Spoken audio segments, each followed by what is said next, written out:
Answer जली तो आग कहते हैं, जली तो आग कहते हैं, बुझी तो राख कहते हैं, बुझी तो राख कहते हैं, और उस राख से जो बारूद बनती है उसे छत्रपति शिवाजी महाराज कहते हैं। सन्माननीय व्यासपीठावर विराजमान अतिथीगण, जमलेल्या सर्व जिजाऊच्या लेकी, छत्रपती शिवरायांचे शूर मराठे आणि भगवे मावळे आणि शंभूच्या छाव्यांनो, बघा आज शिवजयंती आणि सहजच मला आपल्या कॉलनीतील शिंदे नानांचा परवा फोन आला की मॅडम आपल्याला कार्यक्रम करायचा आहे। तर मी म्हटलं ठीक आहे करा तुम्ही प्रोग्राम। नाही म्हणे तुमची आम्हाला मदत हवी आहे, तुम्ही काहीतरी बोला। आणि मी त्यांना स्पष्ट सांगितलं की नाना मी माझी पात्रता नाही एवढ्या मोठ्या व्यक्तीविषयी काही बोलण्याची, पण खरंच खूप खूप धन्यवाद आदरणीय मेटे सर, शिंदे नाना, द्वारकुंडे अण्णा, कदम भाऊ आणि मिरगे भाऊ, सगळ्यांनाच आता नाव घेणं शक्य नाही। तर आज 19 फेब्रुवारी शिवजयंती आपण येथे मोठ्या उत्साहाने छत्रपती नगरमध्ये साजरी करत आहोत। सर्वप्रथम आपल्या सगळ्या सुंदर अतिशय मुलींनी ज्या सावित्री त्यांनी अतिशय सुंदर असं भाषण इथं केलेलं आहे आणि पुनरावृत्ती मी त्याची करणार नाही। सर्वप्रथम शिवाजी महाराजांनी बघा सर्वच मुद्द्यांना त्यांची दूरदृष्टी शिकावी की त्यांच्याकडनं काय काय शिकावं। फक्त आपण जयंत्या आणि पुण्यतिथ्या या कुणाच्या साजरी करत असतो तर अशा महान लोकांच्या। आपल्या का साजरी होत नाही बरं? आपलं फक्त 13वं किंवा 10वं साजरं करतात, हे की नाही? पण या थोर जयंत्या पुण्यतिथ्या फक्त थोर लोकांच्या साजरी केल्या जातात आणि त्यात आपल्या महाराष्ट्रातला लाभलेलं अतिशय उमदार व्यक्तिमत्व म्हणजे आदर्श राजे छत्रपती शिवाजी महाराज।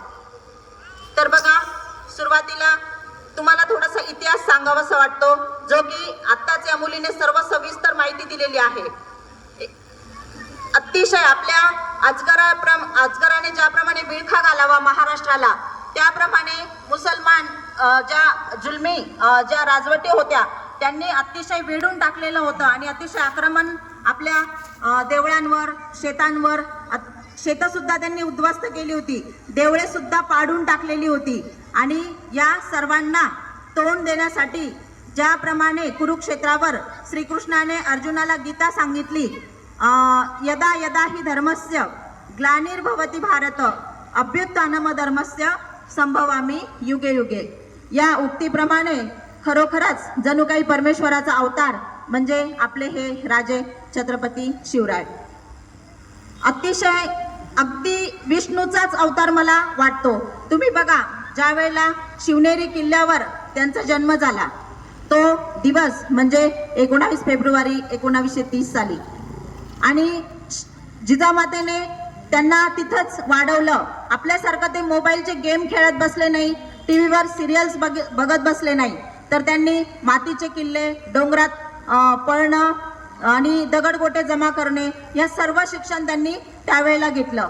राजे जेव्हा 6-7 वर्षाचे झाले त्याच्यानंतर त्यांना दादाजी कोंडदेवांनी सुद्धा खूप म्हणजे दांडपट्टा चालवणं, त्यानंतर घोड्यावर सवारी करणं, गड किल्ले कसे बांधायचे, शत्रूच्या ताब्यातून कसं निसटून जायचं हे सुद्धा शिक्षण दादाजी कोंडदेव आणि आपल्या जिजाऊंनी त्यांना दिलेलं होतं। आताच्या मावल्यांना मी फक्त एकच सांगेल की बाळ जरी रडत असलं तर मोबाईल त्यांच्या हातात देऊ नका, त्यांना इतिहास सांगा, त्यांना रामाच्या, कृष्णाच्या, भीमाच्या, अर्जुनाच्या गोष्टी सांगा ज्या की शिवाजी महाराजांना त्यांची आई जिजाऊ या रोज रात्री सांगत असत। आणि त्यांना सांगितलं की आपण राम कृष्ण यांचे आपण वंशज आहोत, पूर्वज आहोत, तर तुलाही त्यांच्यासारखीच प्रगती करायची आहे।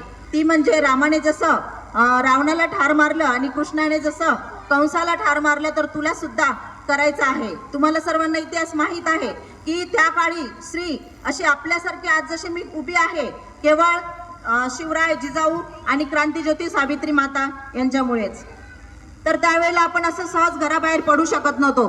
दिवसा ढवळ्या अब्रू इज्जत लुटली जायची, देवळं मंदिरं उद्ध्वस्त केली जायची, शेतात सुद्धा पिकं असली तर गुरंढोरं चारून त्याची नासधूस केली जायची, परंतु शिवाजी महाराजांनी या सर्वांना अतिशय सुंदर दूरदृष्टी सर्वांना एकत्र बांधलं. ही जात माझी, हा मराठा माझा, तो मावळा माझा, असं न करता सर्व जाती एकत्र त्यांनी बांधून ठेवल्या आणि अशा पद्धतीने त्यांनी आपलं स्वराज्य स्थापन केलेलं आहे. तर अतिशय सुंदर पद्धतीने तुम्ही फक्त आजच्याच दिवशी जयंती साजरी करायची का? नाही, तर एक एक गुण तुम्ही त्यांचा सोबत घेऊन जायचा. एक जरी गुण तुम्ही त्यांचा घेतला तर तुम्हाला तो आयुष्यभर पुरून उरणार आहे. बघा, ही शिदोरी जी संस्कारांची असते ते माता मावल्यांनी आपल्या मुलांना नक्कीच द्यावी. आजच्याच दिवशी फक्त तुम्ही झेंडे गाडीला लावून ते झेंडे मग 8-10-12 दिवस राहतात आणि तीच गाडी एखाद दिवशी बिअर बारच्या त्या दुकानासमोर दिसते. अतिशय वाईट वाटतं. किंवा इथंच बसलेला एखादा मावळा आज खूप छान भाषण करेल, ऐकेल, खूप रक्त सळसळेल, त्यांच्या अंगात येतं अक्षरशः, पण तोच मावळा जर एखाद्या मुलीची छेड काढेल तर त्यावेळेला मला अतिशय वाईट वाटतं. तुम्ही फक्त हे विचार अंगी बाणा, फक्त बोलून व्यक्त करू नका. तुमचं आचरण ज्याप्रमाणे संत तुकाराम महाराज म्हणतात की बोलावे तैसे चालावे त्याची वंदावी पाऊले, त्याप्रमाणे तुमचं बोलणं आणि त्याचसोबत आचरण याची सांगड बांधल्या गेली पाहिजे. नाही तर बोलणं एक, करणं दुसरं, वागणं तिसरं, त्याला अर्थ नाही. म्हणून पुन्हा एकदा सांगेल की बघा, ज्या वेळेला शेतकरी सारा भरत होते म्हणजे कर्ज ज्याला आपण टॅक्स म्हणतो, तर तो सुद्धा शेतकऱ्यांचा त्यांनी माफ केला होता. आधी सैनिकांना त्यांनी सांगितलं की तुम्ही जे लुटून आणाल संपत्ती किंवा सारा जमा करून आणाल त्यातून तुम्हाला अर्धी संपत्ती मिळेल. मग ते सैनिक काय करायचे, शिवसैनिक, की खूप लोकांवर अन्याय करायचे. मग शिवाजी महाराजांना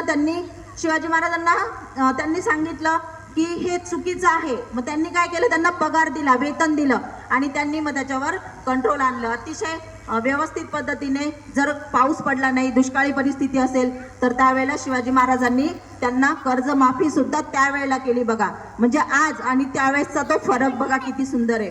तर अशा पद्धतीने त्यानंतर तुम्हाला एक प्रसंग सांगेल. सरांनी आत्ताच सांगितलं की आग्र्यावरून सुटका. ज्यावेळेला शिवाजी महाराज औरंगजेबाच्या वाढदिवसाच्या दिवशी कुठे गेले होते, दिल्लीला, आग्र्याला गेले होते बघा. आणि आपले ते महाराज असून सुद्धा त्यांना शेवटच्या रांगेत उभं केलं. आणि ज्या वेळेला शेवटच्या रांगेत उभं केलं त्यावेळेला राजांचं तळपायाची आग मात्र मस्तकात गेली आणि राजे म्हटले की मी राजा असून मला शेवटच्या रांगेमध्ये मान आणि मुजरा सुद्धा राजांनी औरंगजेबाला घातला नाही, इतका स्वाभिमान त्यांचा होता. तर त्यावेळेला औरंगजेबाने पण खूप त्यांना म्हणजे हे केलं तरी त्यांनी अजिबात मानलं नाही.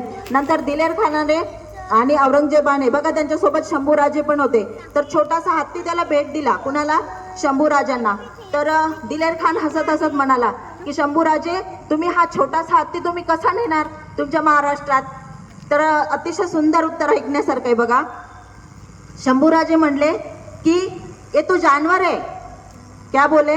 ये तो जानवर है, मैं तो खींच के ले जाऊंगा या तो उसके ऊपर बैठ के ले जाऊंगा, लेकिन आप देखो जो आबा साहब ने आपको जो किल्ले दी है तो आगरा में आप कैसे ले जाओगे? तर अतिशय सुंदर उत्तर या शंभूराजांनी त्यावेळेला दिलं. खरंच यांची एक एक गोष्ट तुम्ही घेण्यासारखी आहे. फक्त आजच्याच दिवशी छत्रपती जयंती, शिवाजी महाराज जयंती, कोणती पण जयंती असेल तर ती साजरी करून तेवढ्या पुरतंच रक्त सळसळ न करता त्याला तुम्ही आयुष्यभर पुरेल एवढा एकतरी विचार डोक्यात बसवा, अंगीकारा, त्यानुसार तुमचं आचरण पाहिजे. आणि योगायोगाने माता मावल्या आहेच, फक्त त्या सिरियल बघणं जरा बंद करा टीव्हीवरच्या. काय होतं ना, या सिरियल काय करतात, गुंतवून ठेवतात आणि मोबाईलमध्ये जरी आपलं लक्ष असतं, आपण जर मोबाईल बघितला तर मुलं, आपण आरसा आहे बघा आपल्या मुलांसाठी, आपण जसं वागू तसंच आपल्या मुलं सुद्धा वागत असतात. आता मी जर मोबाईल बघत बसले आणि मुलांना म्हटलं चल ठेव मोबाईल, तो सहजच उत्तर देतो तूच बघत बसली, मग मला कशाला सांगते? म्हणून मी तुम्हाला सांगेल की मोबाईल खूप छान आहे. तुम्ही कुठलीही माहिती सर्च करा, त्याच्यावर एका सेकंदात किती मोठी माहिती येते. तर तुम्ही काय करा, फक्त जे चांगलं आहे, कोणत्याही नाण्याला दोन बाजू असतात, एक चांगली आणि एक वाईट, मग तुम्ही घेणार काय त्याच्यातलं ते महत्त्वाचं आहे. जीवनात कधी पण दोन रस्ते, एक चांगला, वाईट. वाईट रस्त्यावर काय असतं, नेहमी पटकन आपल्याला कुठलं पण यश मिळतं आणि सत्याचा जो मार्ग असतो त्याच्यावर काटे असतात आणि आपल्याला काय होतं, वाईट मार्ग पटकन आवडतो आणि चांगला मार्ग हा मात्र आवडत नाही. पण शेवटी सत्याचाच विजय होतो, हे लक्षात राहू द्या. एक छोटीशी गोष्ट सांगेन बघा. काय झालं, समोरची मुलं, एकदा काय झालं, एक आता जे व्हॅलेंटाईन डे आणि आपण मनवले बघा 14, मी तर त्यात विरोधात आहे, मला ते आवडत नाही, पाश्चात्य संस्कृतीचं जे अनुकरण करतात.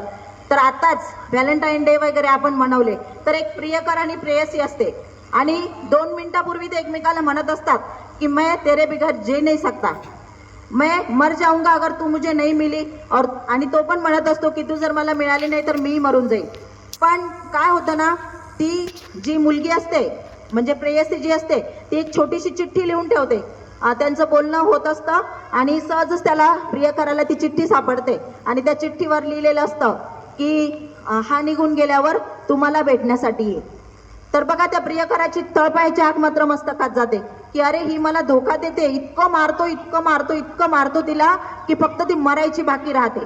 ती म्हणते तू माझं 1 सेकंद ऐक तरी, पण तो मात्र काही ऐकण्याच्या मनस्थितीत नसतो आणि मग खूप मारल्याच्या नंतर सहजच तो चिठ्ठीची पाठीमागची बाजू बघतो, त्यावर लिहिलेलं असतं एप्रिल फुल. म्हणजे बघा आत्ता 2 मिनिटापूर्वी ते एकमेकाला वादे करत असतात की आपण जन्मभर साथ देऊ, एकमेकाशिवाय राहणार नाही, आपला वियोग सहन होणार नाही. ह्या सगळ्या खोट्या गोष्टी आहेत. म्हणून सगळे लोक जगतात ते फक्त स्वार्थासाठी. जर माझ्यापासून तुम्हाला स्वार्थ असेल तरच तुम्ही मला विचारणार, किंवा तुमच्यापासून मला काही स्वार्थ असेल तरच मी विचारेल, नाहीतर आपण ह्या गोष्टी एकमेकासाठी करू शकत नाही. पण तरी मी सांगेल, स्वार्थातनं परमार्थ साधा. सर्वांना खूप चांगले संस्कार, मुलांना छान क्लासेस लावा, फक्त पुस्तकी किडा त्यांना बनवू नका. काय होतं ना, खूप नोकऱ्या तर तुम्ही आत्ताच बघताय की सर्व्हिस मात्र आता काही अशी रस्त्यावर नाही, आणि कितीही शिकले तरी मुलं मग काय होतात, नैराश्यात जातात, डिप्रेशनमध्ये जातात की अरे आपण एवढं शिकलो, एवढ्या पदव्या घेतल्या, आईवडिलांनी एवढा खर्च केला, मग त्याचा काही उपयोग झाला पाहिजे. तर मी एवढंच सांगेल की तुम्ही आतापासून मुलांना, जसं छान भाषणं केली मुलींनी, अतिशय सुंदर, मग ते भाषणं केले की ते व्याख्या देऊ शकतात पुढे चालून, किंवा तुमच्यामध्ये जर गाण्याची कला असेल, गायनाची असेल, कविता लिहिणं, एखादी लेखिका होऊ शकते, काही पण तुम्ही होऊ शकतात.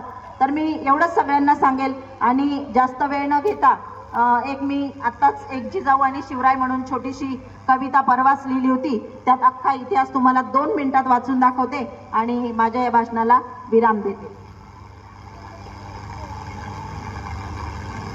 अतिशय सुंदर जिजाऊ आणि शिवराय. इतिहास शिवबा आणि जिजाऊंचा. आली सिंदखेडची महाराणी, दिला तिने वाघात जन्म. आली सिंदखेडची महाराणी, दिला तिने वाघात जन्म, राहिली तिची आणि शिवबाची कीर्ती आजही अजन्म. सोसले तिने कष्ट अपार, राहिला नाही तिच्या आनंदाला पारावार. घेतली तिच्या वाघाने शपथ हिंदवी स्वराज्याची, लढून केले स्थापन ते, उडवून दानादान मुघलांची.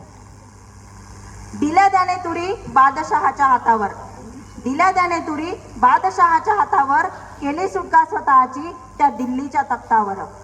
सुखरूप पोहोचले घरी बाळ संभाजी आणि राजे, सुखरूप पोहोचले घरी बाळ संभाजी आणि राजे, आले डोळे जिजाऊंचे भरून, सनई चौघडा सगळीकडे वाजे. लढले बाजी प्रभू ही पावन खिंडीत, लढले बाजी प्रभू ही पावन खिंडीत, आणि शाहिस्ते खानाची केली फजिती, घुसून लग्न दिंडीत.